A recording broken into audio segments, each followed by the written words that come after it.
Straight. Hey, Reg, TJ here. Just want to catch up on old times, buddy. Just listen. Can't wait to listen to you, Tommy. I've, won't really forget the times that we played together. And, I don't ever really remember you missing a start. And I also remember about you that if I ever played against you, I was going to look for a breaking ball because the first pitch that you threw of every game was a curveball. I had every game except one, and I threw a fastball. And look back at me like this, like, what did you do? But I really enjoyed playing with you. You were about as professional as a guy could be. Just a great pitcher and competitor on the mound. The most important thing that I think people should probably take out of that is the art of pitching is gone. But guys like you and Kenny Holtzman, even Bob Gibson and the legendary Greg Maddux, all of the guys mostly in that era, except for Tiant, Steve Hargan, McDowell, and guys that threw 95 plus, were always hard. But most of the pitchers, whether it was Lolich or Jimmy Cott and the guys that, although Jim Cott threw hard at one time, you threw hard at one time, 93, 94. But when it got to the point where you had 10, 12 years in the game, changing speeds up to keep the barrel away from what I call it, the pay zone. Right. Of being able to keep the hitter off stride. And you could throw a 91 mile an hour fastball and then turn around and throw an 87 mile an hour fastball with the same look. And the guy would hit roll over a fastball and top it and run down the first baseline, cursing and swearing, and you'd wind up with your glove over your mouth because you're laughing, But the art of pitching is gone. So what I remember of you was the great ability you had to pitch.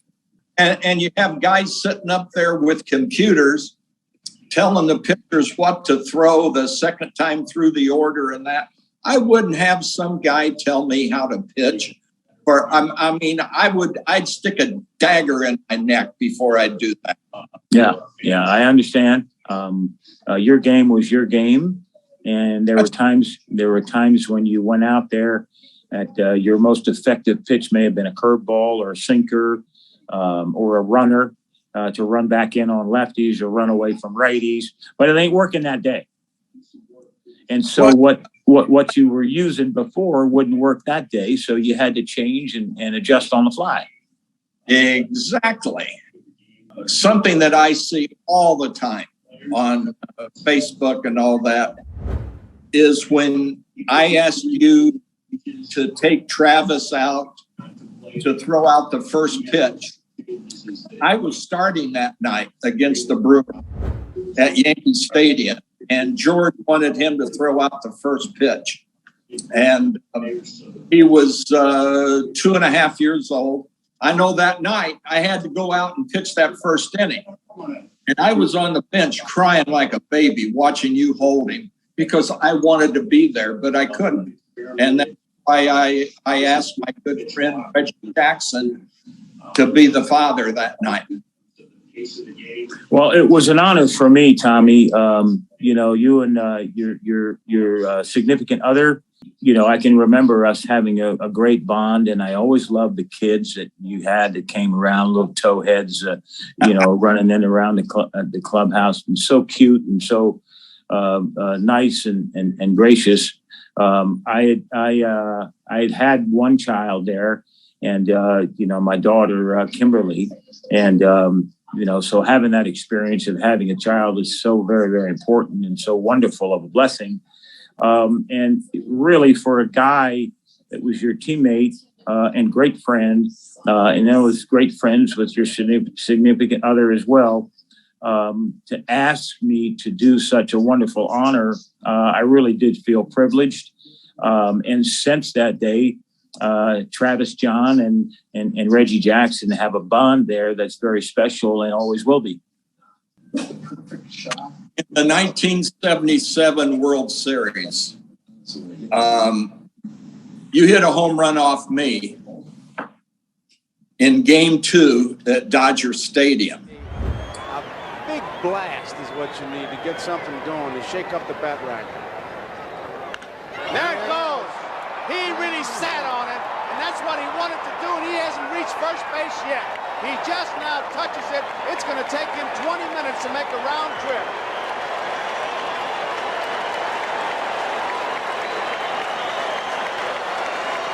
Reggie Jackson. And somebody came in and said something, and we had a relatively large lead.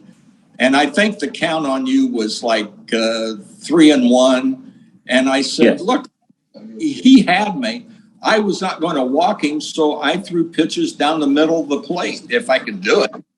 And you end up hitting that home run. Then we go to Yankee Stadium, and you hit the 3 home runs, one off Putin and one off Sosa. Was off Charlie Huff and Reggie. I can tell you, it's just I think that people forget what you brought to the game, and I know I don't. Reggie Jackson. Long drive right field. Goodbye. A big World Series for Reggie Jackson, despite all the palaver about his discontent with Billy Martin as he comes up with his 3rd home run of the series. Quickly, the Yankees go ahead.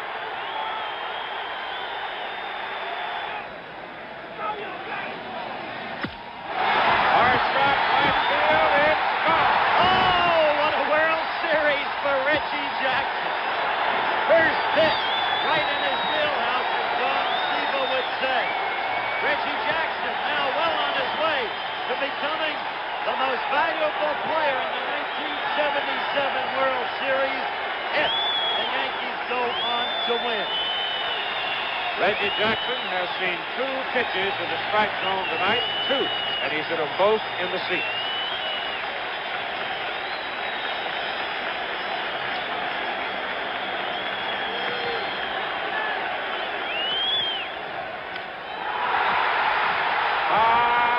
Goodbye. Goodbye. Oh, what a blow. What a way to top it off.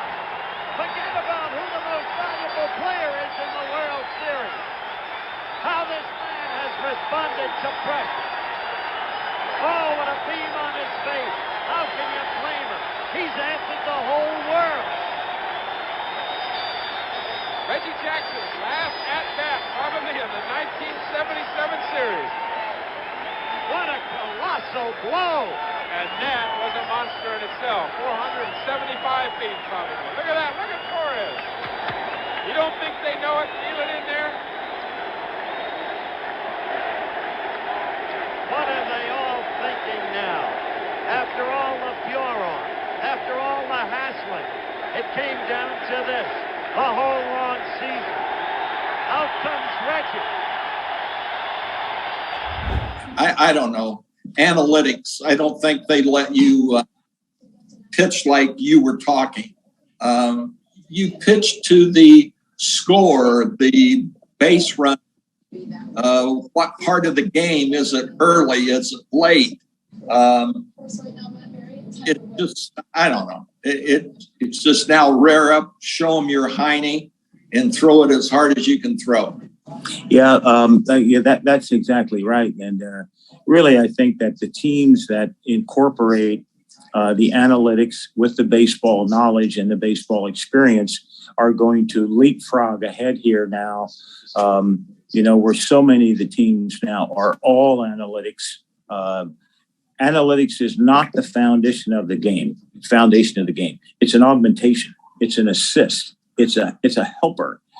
You can tell me some things that are very important when you see them analytically, and I either fall into a habit that people are able to pick up because of what you see analytically. I may need to change that, or I could also improve myself. If you say, Reggie, you're striking out 28 times in the last 75 at bats because you're swinging at balls.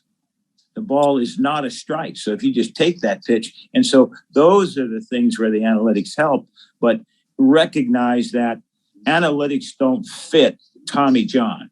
Tommy John pitched 26 seasons. There's very few players that fall into who he is. He won 288 games. There are very few pitchers that fall into that arena. So don't try to figure him out. He's got the game figured out pretty dang well. So trust him and at times just get out of his way. Your mom and dad were there, right? Yes. When I started to think about my life in baseball, in order to prepare for this day, I realized I owed a lot of people in my life something, both inside and outside the game. Not only for helping me reach the Hall of Fame, but more important for being there in each in his or her own special way. I want to talk about those people, about what they've meant to me. I also want to mention my dreams and for the future of the game, and what I think we owe the past. I'll start by acknowledging the most influential person in my life. This is an easy one. Dad, why don't you just wave your hand, please? Martinez Jackson.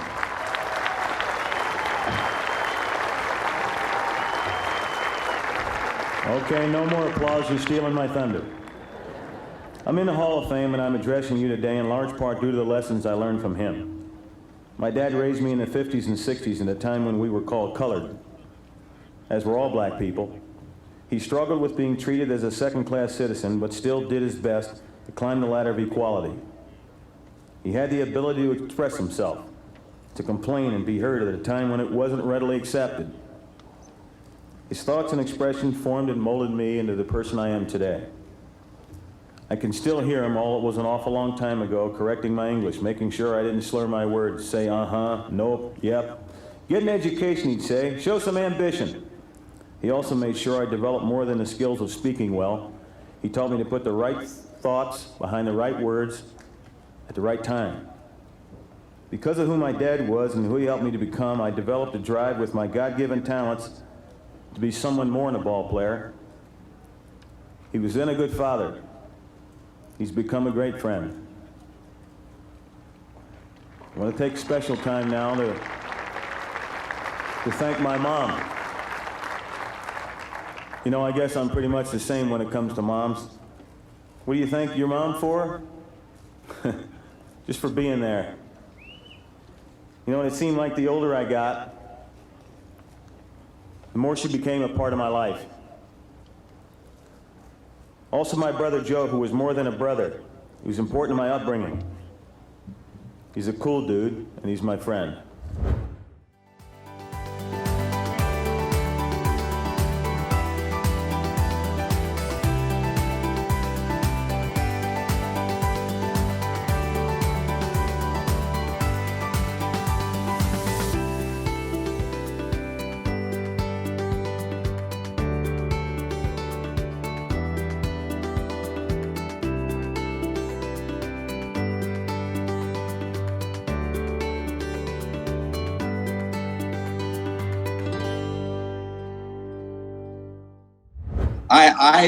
I don't know if I could have given my acceptance speech because I would have been crying.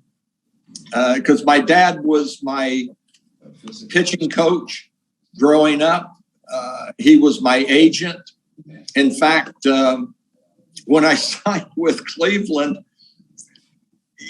they offered me $35,000. My dad said, let's sit on it. So we go to the hotel and he says, wow, $35,000. He said, I'm going to get more for you. Okay.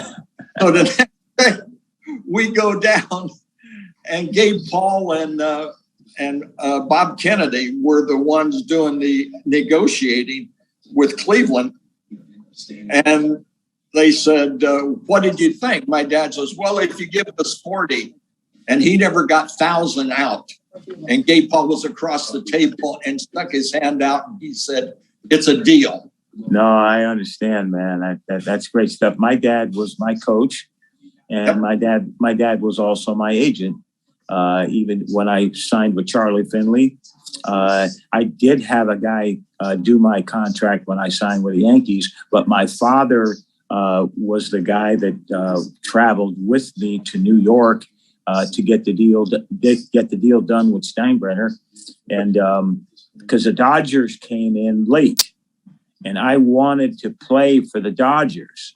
The Dodgers were all right-handed with Baker and Say and Lopes and Garvey and Yeager and all the right-hand hitters, and Reggie was a switch hitter, Reggie Smith. But I would have had a field day with all the right-hand pitching. I was going to stay in California. I was in Oakland, and I really wanted to stay there. But we shook Steinbrenner's hand, and they offered more money than George. Montreal did, and so did the Padres. But the place where I really wanted to go, and I thought the best fit for me was L.A., but L.A. didn't get in. Campanis had Maury Wills call me and offered $3 million, and it was about $300,000 more, which was a lot, obviously a bucket of money at that time. But my dad said, son, you've shaken George Steinbrenner's hand, and we're not breaking that handshake. So if you hear there's dog barking, they're going to be meat tonight on the table. They just let some guys into the Hall of Fame. And I shouldn't say let some guys in. They just put some guys in that belong in, certainly Jim Cott, and then the great Tony Oliva. Jimmy Cott won 283 games. Jimmy Cott was probably as good a hitter as a lot of the players in the league. I remember going to Chicago, and Jim Cott hit cleanup. But I wanted to say, Tommy, I didn't finish there. I wanted to say that, you belong in the Hall of Fame as well. And there are several other players, whether it be Dale Murphy, Freddie McGriff belongs in the Hall of Fame. And it's kind of sad that some of the greats that belong in the Hall of Fame are not there. And I want to let you know that I believe that you should be in the Hall of Fame. Thank you. Thank you very much. Maybe someday, when I signed to go, and my mom and dad put me on the airplane to fly to that beautiful resort city in Iowa called Dubuque, Iowa. My dad said, Tom, no matter what you do in this game, you will forever be Tommy John from Terre, Indiana. George Steinbrenner was a good owner. What was Charlie Finley like? Like George? Charlie Finley was similar to George. He didn't have the money that Charlie had. He didn't have the money that George had. But what I'll say for Charlie Finley is that he knew baseball. He knew baseball very well, and he hired a few people, and he tried to talk to everybody that he knew about the game. But I say that part of the greatness of the Oakland A's organization and the greatness of the personnel that were there, Charlie Finley was the guy that put a lot of that organization together and was very involved in the quality of the player that he signed in building that franchise to, at the time, was the best franchise in all of baseball, with the leanest amount of people in the organization, or the smallest number of people that worked there, with scouts and staff and all that kind of thing. But the difference between Charlie Finley and most owners is that he knew baseball. Yeah. Your first game back in Yankee Stadium, you hit a home run? Yes, off Guidry. Guidry. Yes. They didn't call you Mr. October for nothing. You had a way of getting the crowd to get activated. There you go. Yeah. Well, we go to the top of the seventh in a one-run game, 2-1. Angels lead it, and to tell you all about it, here's Frank Messer. And Reggie hits one out. First pitch, upper deck, right field. First pitch from Guidry, and Jackson creams it into the upper deck in right field for his first extra base hit of 1982. You think Yankee fans aren't giving Jackson some kind of welcome, a standing ovation?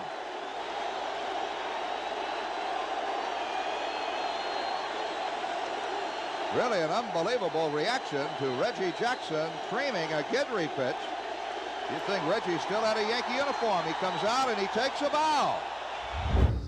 But anyway, I just want to thank you. And maybe someday we will be able to rub elbows. And I thanks for coming on and being on the podcast, Rubbing Elbows with Tommy John.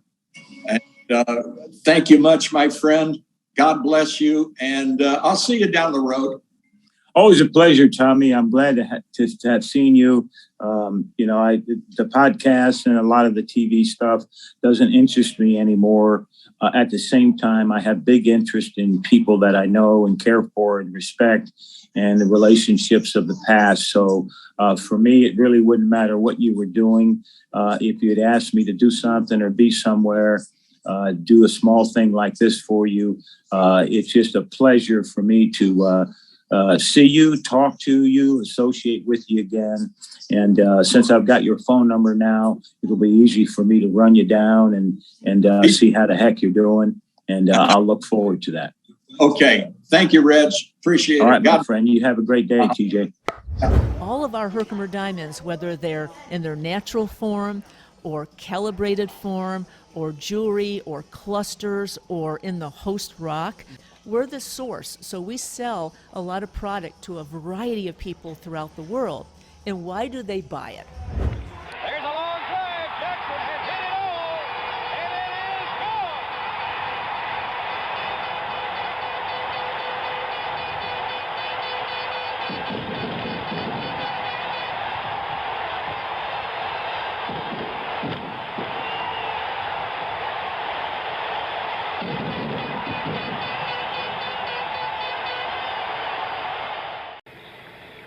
He was a designated hitter in the playoffs. It doesn't go in the World Series. So he has to run now and play the outfield. And can't come up. There's a long drive to deep left going and gone. Jackson is homered to the opposite field. The kind of power that he has, he hits some of the longest shots in baseball. And that's the kind of power that he had in last year's World Series. Kurt, we mentioned earlier that Andy is a home run pitcher because of his control. He's right around the plate all the time. He led the Dodger pitchers in home runs allowed with 24. So it really is no surprise that a home run hitter hits one off him. 1-1 the count. 2 out. Nobody on. Fly ball hit to left center. It's way back. It is gone into the left center field pavilion. Reggie Jackson. And suddenly Rick Rhoden's scoreless streak ends. Reggie got the pitch just where he wanted it, out and over the plate. And this is a ballpark tailor-made to Reggie Jackson. Let's watch him go to the dugout. Lou Pavella. Billy Martin is right there. I think this is a bad pitch. As a pitcher selection, I'm not talking about the placement of the pitch. Reggie's not been getting around on the fastball at all. They've been throwing the ball right by him. Reggie had a home run with the bases empty yesterday for New York. They've now hit 3 in the World Series. There's a high drive deep to right. It's fair. Hits the screen and hits the screen. Home run Jackson. Back-to-back home runs off Don Sutton, and it is now 10-4 Dodgers. That's the first time in this World Series that the Yankees have manifested the kind of power that carried them to the pennant. Back-to-back home runs by their 2 biggest hitters. Reggie Jackson. Long drive right field. Goodbye. A big World Series for Reggie Jackson, despite all the palaver about his discontent with Billy Martin as he comes up with his 3rd home run of the series. Quickly, the Yankees go ahead.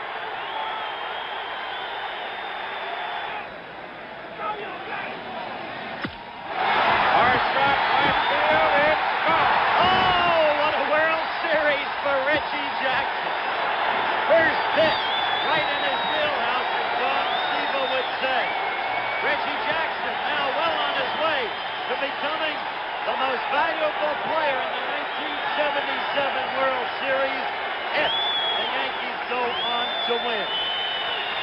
Reggie Jackson has seen 2 pitches in the strike zone tonight, 2, and he's hit them both in the seats.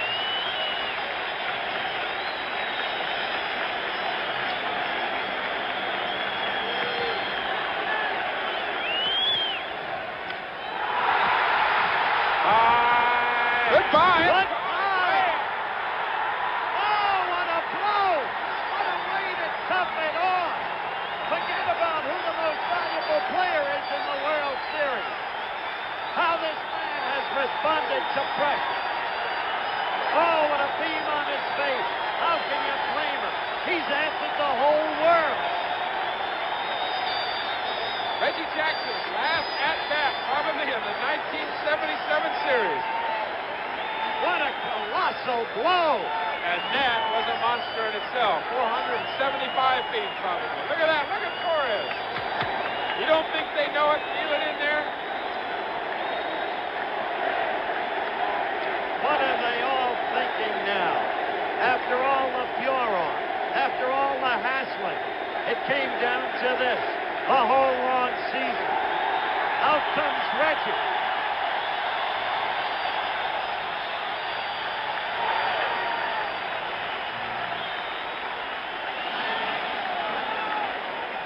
The only other man that's done that in the World Series, he did it twice, Babe Ruth. That's pretty splendid company to be in. But Reggie, the candy bar was not named after the babe. Look at it again. Look at him turn on this pitch. Knuckleball or no knuckleball. It was what Reggie wanted. He got great extension out of his arms. Look at him. Stand there and look at him. He knew it was gone. A monstrous blow. High above the 417-foot mark. Deep into the empty area without spectators. Measure it 450 to 475. There's a sense of release in that man now. Fulfillment is written in his face. Well, we just told you, only one other man had done it. Babe Ruth did it twice. You really need a big blast is what you need to get something going, to shake up the bat racket. There it goes. He really sat on it, and that's what he wanted to do, and he hasn't reached first base yet. He just now touches it. It's going to take him 20 minutes to make a round trip.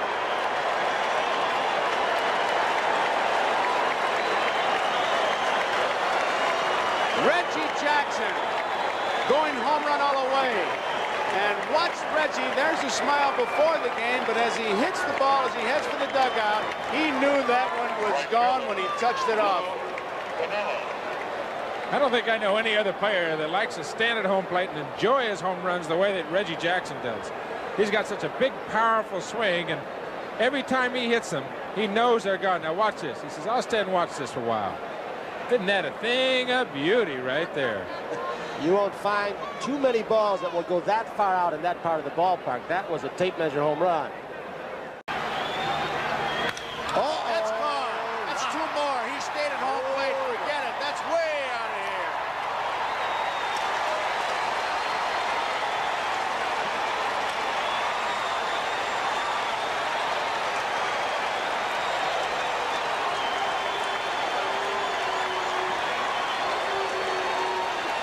Reggie Jackson knew he touched one off. He's battled Welch, and he just showed, I am the boss, youngsters. He really drilled one.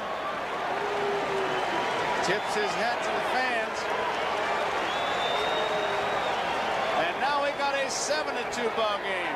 Reggie takes as big a swing as anybody that I've seen in the big leagues, including the big guy Stargell and McCovey in the National League. And when he hits them, he knows that they're gone. He hits those shots that, I mean, they're just out of everything. And that's gone. And he likes to enjoy them, too.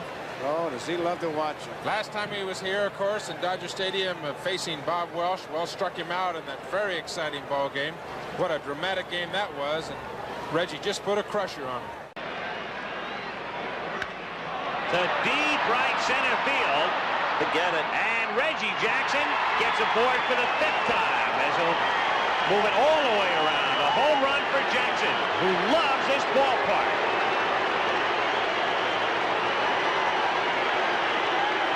6 World Series home runs at Dodger Stadium.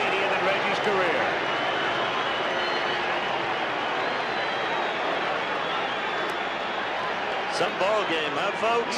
One-run game again.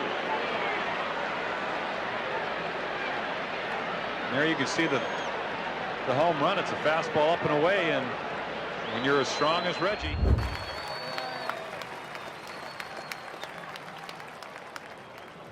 Strike.